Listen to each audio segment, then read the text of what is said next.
Bonjour à tous. Alors voilà, ça fait 4 ans maintenant que j'habite au Brésil. La saison 2023 est sur le point de démarrer et je me suis dit que ça pouvait être l'occasion de faire une petite vidéo pour regrouper les informations utiles pour tous les kitesurfers qui voudraient venir naviguer dans le Ceará. Donc c'est la région dans laquelle j'habite et là où les kitesurfers vont principalement quand ils veulent organiser un séjour touristique ici au Brésil pour faire du kite.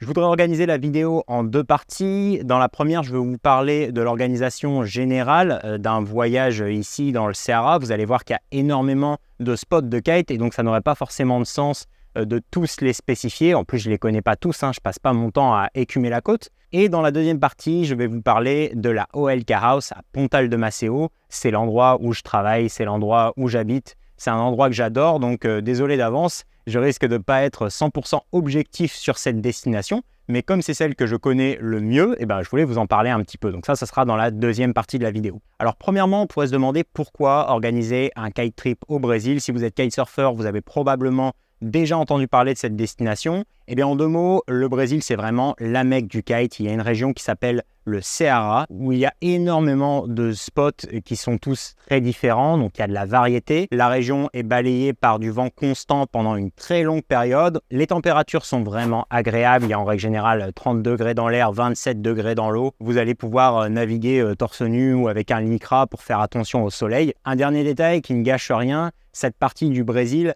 est vraiment très tropicale, donc ça en fait une destination qui est vraiment dépaysante, vraiment agréable. Et en plus, le coût de la vie est quand même plus bas que lorsqu'on vient d'Europe. Donc ça nous permet de bien vivre pendant les vacances sans faire exploser le budget non plus. Pour toutes ces raisons, le Ceará est une destination extrêmement plébiscitée des kitesurfers de juillet à janvier. Effectivement, ça va être la saisonnalité qui est en règle générale à privilégier. La saison démarre donc généralement début juillet. Sur ce début de saison, il faut être prudent. Les statistiques de vent peuvent être un petit peu moins bonnes que plus tard dans la saison. Et même chose pour le mois de janvier, qui est un petit peu la fin de saison. On peut avoir des très bonnes surprises avec un vent qui est excellent comme durant toute la saison. Et on peut avoir des mauvaises surprises avec quelques jours où ça ne va pas fonctionner. D'une manière générale, ce que je vous recommanderais, c'est que si vous avez un projet un petit peu mixte, c'est-à-dire aller au Brésil pour se détendre, passer du bon temps en famille ou entre amis, et puis faire du kite, vous pouvez très bien considérer que la saison du vent est de juillet à janvier, il n'y a pas de problème.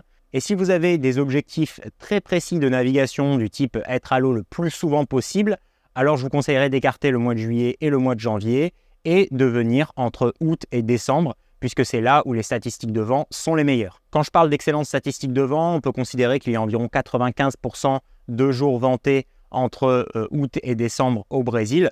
Il faut faire attention à ne pas tomber dans le piège de dire qu'il y a du vent tous les jours, puisque même si c'est proche de la réalité, ce n'est pas tout à fait ça. Il y a régulièrement dans la saison 2-3 jours par-ci par-là où le vent coupe complètement sans que ça soit explicable. Et ça, c'est partout pareil sur la côte. Mais vous comprenez quand même qu'on est dans une destination où on a très peu de chances de se rater. Si vous venez 2 semaines au Brésil, vous ne pouvez pas prendre 2 semaines de pétole. Du moins, moi, je ne l'ai jamais vu dans les 4 ans où je suis resté ici. Maintenant qu'on a parlé de la fréquence du vent et de sa saisonnalité, on va parler de force de vent. Il y a une croyance courante qui consiste à dire que le vent est très fort au Brésil. C'est pas tout à fait vrai, ça dépend essentiellement du spot que vous choisissez. Donc on a la fameuse côte du Ceará dont je vous parle depuis le début de cette vidéo. Si vous vous situez plutôt bas sur la côte, vous allez avoir des vents modérés. Et puis plus vous montez, plus vous allez avoir des vents forts.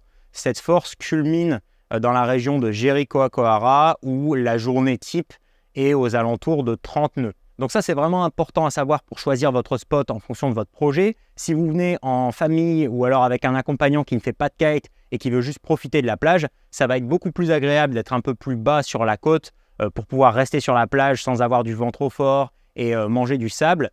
À l'inverse, si vous êtes un passionné de kite et que vous voulez vous spécialiser dans le big air, ça va être un peu frustrant d'avoir 15 nœuds de vent et vous avez tout intérêt à choisir un spot qui est un peu plus au nord. Je voulais profiter de cette vidéo aussi pour répondre à une question qu'on me pose souvent, qui est celle de la sécurité au Brésil. C'est un pays qui a une très mauvaise réputation de par ses grandes villes, mais attention, il ne faut vraiment pas tout mélanger. Il y a des endroits où il y a des très grandes villes avec un taux de criminalité qui est énorme et où clairement ça craint. Et puis, il y a des endroits qui sont beaucoup plus éloignés de tout ça. Par exemple, dans l'endroit où j'habite, le sentiment d'insécurité, c'est même pas quelque chose auquel on pense.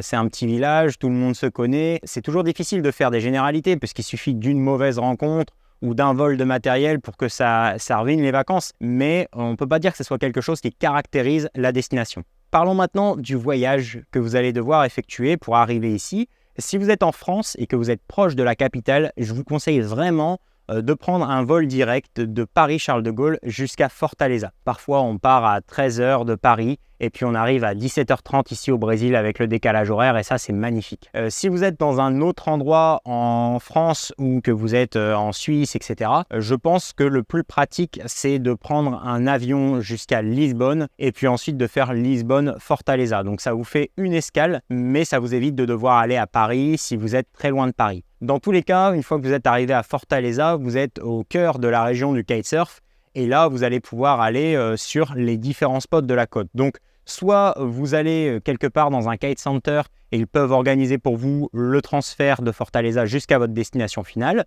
Vous pouvez également louer une voiture à Fortaleza et ça vous offre de la flexibilité durant votre voyage. Si vous choisissez cette option, faites quand même attention, les limitations de vitesse sont relativement basses au Brésil par rapport à la France et il y a énormément de radars dans la région de Fortaleza, donc quelque chose à garder à l'esprit. Faites attention également à l'accessibilité du spot où vous allez, je vous en reparlerai plus tard quand on parlera de la OL Chaos, mais il y a énormément d'endroits où il y a des pistes un petit peu hasardeuses, des bacs à prendre, bref. Il y a des endroits qui ne sont pas faciles d'accès dans cette région et c'est un petit peu une aventure pour y arriver. Donc renseignez-vous bien sur votre destination finale et sur son accessibilité. Voilà qui regroupe la plupart des informations dont vous avez besoin pour organiser votre voyage au Brésil. Je voudrais en rajouter quelques-unes, un petit peu en vrac, mais ça me semble quand même être utile d'en parler. Premièrement, les hôpitaux. Si malheureusement vous veniez à vous blesser dans votre pratique en kite, la plupart des bons hôpitaux que vous allez trouver se situent à Fortaleza. Donc faites attention si vous êtes dans un endroit qui est extrêmement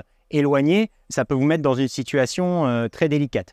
Je voulais vous parler également du système de paiement. La carte bleue est très répandue au Brésil et si vous avez une banque entre guillemets traditionnelle, les frais peuvent vraiment coûter cher. Je vous invite vraiment à créer un compte sur l'une de ces néobanques en ligne. Ça va vous permettre de payer sur place sans frais et c'est vraiment très utile pour éviter d'avoir trop de taux de change et trop de frais liés aux cartes bancaires. Quelque chose qui peut être également très pratique, c'est d'avoir un forfait qui vous permet d'aller sur Internet, donc d'avoir de la 4G. Moi, je sais que j'utilise celui de chez Free. Ça peut être très utile si vous avez besoin de mettre un GPS ou si vous avez besoin d'utiliser un traducteur, car quasiment personne ne parle anglais dans cette région du Brésil. Bien sûr, vous allez trouver des gens, mais c'est très rare. La plupart du temps, ils ne parlent que portugais. Donc, ça peut être très utile d'avoir accès à Internet sur son téléphone pour faire une petite traduction et réussir à se faire comprendre dans un moment critique. Voilà pour cette première partie de vidéo. Donc bien sûr, c'est un petit peu généraliste, mais comme j'ai dit, je ne peux pas vous parler de tout. En revanche, dans la deuxième partie de la vidéo, je vais vous parler de l'endroit que je connais le mieux. Je vais vous parler de la One Lunch Kite House qui se situe au sud de Fortaleza, à Pontal de Maceo. C'est un endroit qui est vraiment magnifique. C'est là que j'habite depuis 4 ans. C'est là où j'ai mon école de kite. Vous l'avez beaucoup vu cet endroit dans mes vidéos, mais je ne crois pas en avoir parlé en détail sur YouTube. Donc voilà ce qu'on va faire maintenant. Comme je vous le disais, on est situé au sud de Fortaleza, on est environ à 2 heures de route et ce qui est vraiment très agréable, c'est que la route est impeccable. On ne se rend peut-être pas forcément compte quand on n'est jamais venu au Brésil, mais les voyages en voiture peuvent vraiment se transformer en une grosse aventure. C'est vraiment un confort que de prendre la voiture et de se retrouver sur une bonne route, d'avoir seulement 2 heures de route et d'arriver à sa destination finale. L'idée de la Kite House, c'est de regrouper à la fois des personnes qui savent déjà naviguer avec des gens qui viennent apprendre et puis de se retrouver tous ensemble dans une ambiance la plus conviviale possible. On est vraiment à 2 pas du spot, on peut aller naviguer avec son matos sur le dos en 5 minutes et ça c'est génial puisque c'est quand même ce qu'on vient chercher. En parlant d'aller sur le spot, il faut absolument que je vous en parle puisque c'est vraiment ce qui fait la force de l'endroit. On a une immense lagune qui s'étend à perte de vue avec de l'eau relativement peu profonde, on a de l'eau entre le genou et la taille à marée basse. Donc tous les jours, ça fait un créneau de 4, 5, voire 6 heures de kite à exploiter pour les plus gourmands.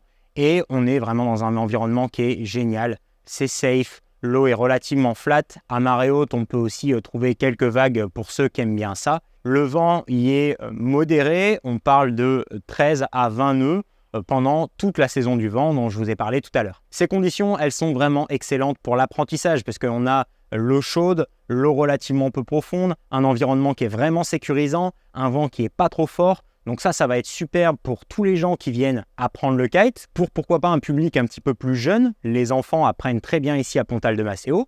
et aussi pour les personnes qui voudraient s'améliorer dans leur pratique.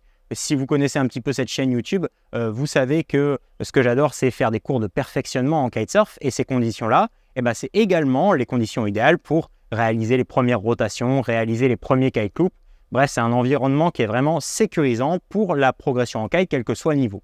Une fois la session terminée, le village de Pontal de Maceo est un endroit vraiment sympathique. Vous allez retrouver plusieurs options de bars, de restaurants. Voilà, je tenais vraiment à vous parler de cet endroit, la OLK House à Pontal de Maceo, puisque c'est là où je suis arrivé quand je suis venu pour la première fois au Brésil il y a 4 ans. Et j'ai tellement adoré cet endroit que je suis quasiment jamais reparti. La vidéo est maintenant terminée. J'espère que vous avez trouvé toutes les informations utiles pour organiser votre séjour touristique au Brésil pour faire du kitesurf. Et moi, je vous dis à très bientôt dans une prochaine vidéo.